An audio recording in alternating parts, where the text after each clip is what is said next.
Hello students, welcome back to Gateway Classes. तो आज की जो हमारी वीडियो रहने वाली है वो बीटेक थर्ड सेम के जो स्टूडेंट्स हैं from electrical and allied branches उनके लिए रहने वाली है। आज की वीडियो में हम लोग डिस्कस करेंगे इलेक्ट्रिकल मेजरमेंट एंड इंस्ट्रूमेंट का सिलेबस। क्या सिलेबस आपका रहने वाला है, क्या क्या चीजें उसमें अच्छी हैं, क्या चीजें इंपॉर्टेंट है, वो सब चीजें इसमें डिस्कस करेंगे। और इसके अलावा हमने दो बैच लॉन्च किए हैं, दो कॉम्बो पैक लॉन्च किए हैं आप लोगों के लिए। एक कॉम्बो पैक में आप पूरा सेकेंड ईयर का सब्जेक्ट ले सकते हैं जो कि आपका उड़ान बैच के नाम से है। इसमें आपका थर्ड सेम और फोर्थ सेम दोनों का पूरा कंटेंट कवर होगा, जिसमें आपको पीवाईक्यूज मिलेंगे, आपको वन शॉट वीडियोस मिलेंगे, आपको नोट्स मिलेंगे, आपको इंपॉर्टेंट क्वेश्चंस मिलेंगे। ये सारी चीजें आपको उसमें मिलेंगी डिटेल में, ठीक है। और इसमें आपको 11 सब्जेक्ट मिलने वाले बेटा। इसमें 11 सब्जेक्ट में आपका मैथ 4 इंक्लूड है। ये बहुत इंपॉर्टेंट है, मैथ 4 आपका इसमें इंक्लूड है, जो आपका पूरे साल का कॉम्बो पैक है, third same plus fourth same का। दूसरा उड़ान बैच जो है हमारा कॉम्बो पैक जो है, उसमें केवल 5 सब्जेक्ट आपके रहेंगे फ्रॉम थर्ड सेम। इसमें मैथ इंक्लूड नहीं है, इसमें मैथ इंक्लूड नहीं है। मैथ केवल पूरे साल वाले कॉम्बो पैक में इंक्लूड है। अगर आपको ये वाला कॉम्बो पैक लेना है तो मैथ को आपको अलग से लेना पड़ेगा, ठीक है। तो ये आपका कॉम्बो पैक के बारे में है। अब हम डिस्कस करने चलते हैं अपना सिलेबस। बात करते हैं यूनिट नंबर 1 की। हमेशा से यूनिट नंबर 1 जो रही है वो इंट्रोडक्शन की रही है। ज्यादातर सब्जेक्ट में यूनिट नंबर 1 में इंट्रोडक्शन ही होता है एज यूजुअल। ये यूनिट है आपकी electrical measurement and introduction to the measuring instrument, ठीक है, ये रहने वाला है। और इस यूनिट में जो आपको टॉपिक पढ़ने हैं, सबसे पहले मेजरमेंट सिस्टम आपको पढ़ना है कि मेजरमेंट सिस्टम क्या होता है, क्यों मेजरमेंट करते हैं, कैसे करते हैं, वो सारी चीजें आपको इसमें पढ़नी है। इंस्ट्रूमेंट कितने टाइप के होते हैं, उनकी कैरेक्टरिस्टिक्स क्या होती हैं, इंस्ट्रूमेंट को कैसे हम बता सकते हैं कि अच्छा है, ये खराब है, उनकी कैरेक्टरिस्टिक्स क्या होती हैं, वो आपको समझना है। मेथड ऑफ मेजरमेंट क्या होते हैं, कैसे कैसे मेजरमेंट किए जाते हैं, वो आपको समझना है। और जब मेजरमेंट करते हैं तो उसमें क्या क्या एरर्स आती हैं, हम जो चीज देख रहे हैं, जो समझ रहे हैं, क्या वो एक्चुअल है या उसमें कोई एरर है, और एरर है तो क्यों है, कितने टाइप की एरर्स होती हैं, वो आपको समझना है। मेजरमेंट स्टैंडर्ड्स क्या होते हैं, वो आपको समझना है। क्लासिफिकेशन ऑफ इंस्ट्रूमेंट, इंस्ट्रूमेंट को एक ब्रॉड वे में कैसे क्लासिफाई कर सकते हैं। जैसे डिफ्लेक्टिंग टाइप इंस्ट्रूमेंट क्या होते हैं, जिसमें पॉइंटर लगा होता है जो डिफ्लेक्ट करता है, ठीक है, वो क्या होते हैं, उसमें कौन कौन से टॉर्क होते हैं, कंट्रोलिंग टॉर्क होता है, डैम्पिंग टॉर्क होता है, उसका क्या मतलब है। एमीटर वोल्टमीटर्स क्या होते हैं, कैसे काम करते हैं। पीएमएमसी इंस्ट्रूमेंट क्या होते हैं, permanent magnet moving coil instrument. Moving iron instrument क्या होते हैं, ये सब टाइप्स ऑफ इंस्ट्रूमेंट है। इलेक्ट्रोस्टैटिक क्या होते हैं, इंडक्शन टाइप इंस्ट्रूमेंट क्या होते हैं, जो इंडक्शन के प्रिंसिपल पे वर्क करते हैं। इन सब में जो टॉर्क बनता है, क्योंकि जब पॉइंटर मूव करता है तो वो उस पर टॉर्क लगता है, उस टॉर्क को कैसे डिराइव करके लाते हैं, उसका एक्सप्रेशन कैसे लाते हैं, कंट्रोलिंग टॉर्क का एक्सप्रेशन क्या होता है, वो सब इस यूनिट में आपको करना है। एरर्स क्या होती हैं, उनको कंपनसेट कैसे करते हैं, और इन इंस्ट्रूमेंट की रेंज को अगर एक्सटेंड करना हो तो वो कैसे कर सकते हैं। ये हमारा फर्स्ट यूनिट का सिलेबस है, ठीक है। तो इसमें आप केवल इंट्रोडक्शन पढ़ेंगे, ये सारी चीजें कवर करेंगे। दूसरा यूनिट जो रहेगी आपकी वो है measurement of power and energy. इसमें हम वो इंस्ट्रूमेंट के बारे में पढ़ेंगे जिससे हम पावर या एनर्जी का मेजरमेंट करते हैं। तो पावर को मेजर करने के लिए हम यूज करते हैं वॉट मीटर, और एनर्जी को यूज करते हैं हम एनर्जी मीटर, एनर्जी के लिए, ठीक है। तो इसमें आपको पढ़ना है टाइप्स ऑफ वॉट मीटर, कितने टाइप के वॉट मीटर्स होते हैं, सिंगल फेज डायनेमोमीटर क्या होता है, and induction type watt meter क्या होता है। ये सब वॉट मीटर के टाइप्स हैं।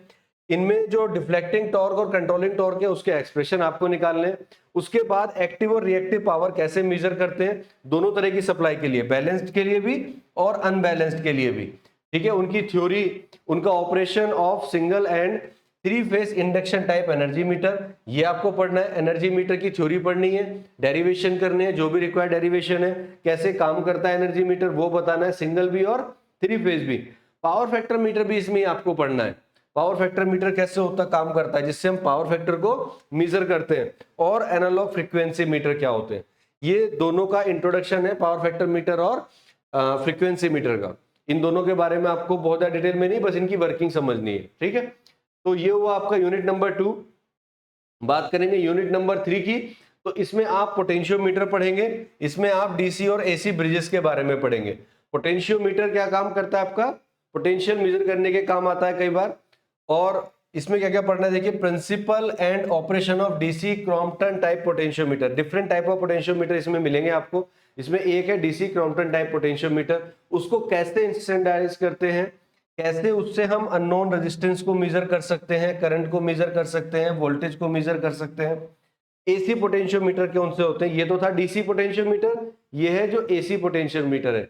और उसके अलावा यहां पर एक टॉपिक कंप्लीट हो जाता है, फिर आप पढ़ेंगे method of measuring low, medium and high resistance. कैसे हम लो रेजिस्टेंस को मेजर करते हैं, हाई रेजिस्टेंस को मेजर करते हैं, मीडियम रेजिस्टेंस को मेजर करते हैं, उनके मेथड।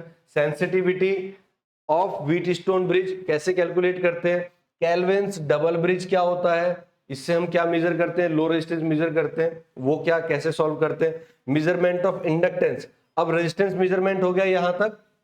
रेजिस्टेंस के बाद इंडक्टेंस मेजर करने के लिए कितने ब्रिजेस होते हैं, measurement of inductance, Maxwell bridge, Hay bridge, Anderson bridge, Owen's bridge, ये सब हो गए आपके इंडक्टेंस मेजर करने के लिए। फिर कैपेसिटेंस कैसे मेजर करेंगे और लॉस एंगल, उसके लिए होता है De Sauty bridge, Wien's bridge और शेयरिंग ब्रिज। तो देखिए इसमें तीनों चीजें हैं, मतलब आपको कैपेसिटेंस भी मेजर करना है, आपको इंडक्टेंस भी मेजर करना है, आपको रेजिस्टेंस भी मेजर करना है, साथ ही साथ पोटेंशियोमीटर की वर्किंग भी पढ़नी है। और ये जितने मेथड है ये सब ब्रिज की फॉर्म में होते हैं। एसी ब्रिज जैसे व्हीट स्टोन ब्रिज होता है, कुछ इसी तरह के ब्रिजेस होते हैं और उसी को आपको स्टडी करना होता है, राइट।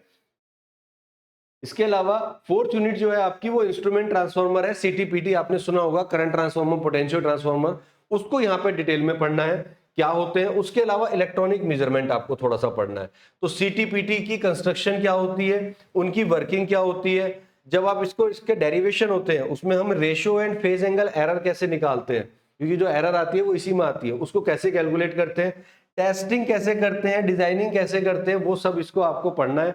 इसका बाद दूसरा सेक्शन जो रहेगा उसमें आपको पढ़ना है इलेक्ट्रॉनिक वोल्टमीटर क्या होते हैं, एमीटर क्या होते हैं, इलेक्ट्रॉनिक। इससे पहले जो यूनिट थी उसमें एनालॉग एमीटर वोल्टमीटर पढ़ना था, इसमें इलेक्ट्रॉनिक पढ़ना है। मल्टीमीटर क्या होते हैं, कैसे काम करते हैं, वॉट मीटर्स क्या होते हैं, एनर्जी मीटर्स क्या होते हैं, प्रिंसिपल ऑफ सीआरओ क्या होता है। सीआरओ होता है कैथोड रे ऑसिलोस्कोप, जो आपके पुराने कंप्यूटर होते थे या टीवी होते थे वो सीआरओ पे बेस्ड होते थे, तो वो कैसे काम करता है, क्या होता है, प्रिंसिपल ऑफ वर्किंग क्या है, उसमें time frequency and phase angle measurement कैसे करते थे, वो सारी चीजें आप इसमें पढ़ेंगे।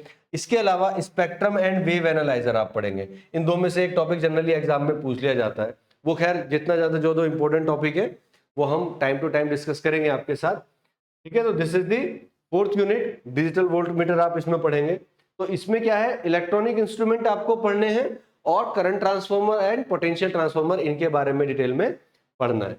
इसके बाद जो यूनिट नंबर 5 रहेगी आपकी, उसमें क्या पढ़ना है आपको, ट्रांसड्यूसर। ट्रांसड्यूसर क्या काम करता है, एक टाइप की एनर्जी को दूसरे में कन्वर्ट कर देता है, ठीक है। जैसे इलेक्ट्रिकल को मैकेनिकल में कन्वर्ट कर देगा, इलेक्ट्रिकल को केमिकल में कर देगा, केमिकल को इलेक्ट्रिकल में कर देगा, इस तरह के काम ये करता है। तो ट्रांसड्यूसर की डेफिनेशंस क्या होती है, क्लासिफिकेशन, कितने टाइप के ट्रांसड्यूसर्स होते हैं, ठीक है, उनके क्या फायदे हैं, क्या नुकसान है, उनकी कैरेक्टरिस्टिक्स क्या होती है, कैसे हम ट्रांसड्यूसर को चूज करते हैं कि किस पोजीशन पे या किस काम में हमें कौन सा ट्रांसड्यूसर यूज करना है, तो वो भी आपको इसमें समझना है। प्रिंसिपल ऑपरेशन ऑफ, अब डिफरेंट टाइप के ट्रांसड्यूसर आ जाएंगे, जैसे LVDT, linear voltage differential transformer, ये आपका आ जाएगा। उसके बाद कैपेसिटर ट्रांसड्यूसर आ जाएंगे, एलवीडीटी की एप्लीकेशंस क्या होती है, कहाँ यूज करते हैं, ठीक। Strain and is principle of operation, strain के बारे में आपने पढ़ा होगा, change in dimension, change in length, ठीक है, वो क्या होती है, स्ट्रेन कहलाती है। गॉज फैक्टर्स क्या होते हैं वो आपको पढ़ना है, स्ट्रेन गॉज आपको पढ़नी है पूरी। थर्मिस्टर्स क्या होते हैं, थर्मोकपल क्या होते हैं, सबके बारे में थोड़ा थोड़ा सुना होगा और आपको बहुत ज्यादा डिटेल में नहीं पढ़ना है, सबकी वर्किंग पढ़नी है, बस वर्किंग समझना है, कैसा होता है, वर्क कैसे करता है, उतना बताना है। पीजियो इलेक्ट्रिक ट्रांसड्यूसर्स क्या होते हैं, फोटोवोल्टिक फोटो कंडक्टिव सेल्स क्या होते हैं, जिससे पीवी सेल्स वगैरह बनते हैं, फोटो सेंसिटिव सेल्स बनते हैं, वो सब क्या होते हैं, और फोटो डायोड्स क्या होते हैं। तो बेसिकली इसमें जितने टॉपिक आपको दिख रहे हैं ना, इसमें केवल एक डेरिवेशन आपको स्ट्रेन गॉज में करना है, ठीक है, और तो कहीं कोई ऐसा खास डेरिवेशन इसमें नहीं है। अच्छी यूनिट है, इजीली आप कर पाओगे और आपके काम की भी है। मतलब जब आप अपने प्रोजेक्ट्स करते हो तो डिफरेंट टाइप के ट्रांसड्यूसर सेंसर्स का यूज करते हो, वहां भी इसका काम आता है अच्छा खासा। तो ये आपकी 5th यूनिट रहेगी। इस तरह से टोटल आपका जो सिलेबस है EMI का 5 यूनिट का, वो हमने यहाँ पे डिस्कस किया। और अब हम जल्दी से जल्दी क्लासेस स्टार्ट करने वाले हैं, तो आप जुड़ जाइए साथ में, ठीक है। मिलते हैं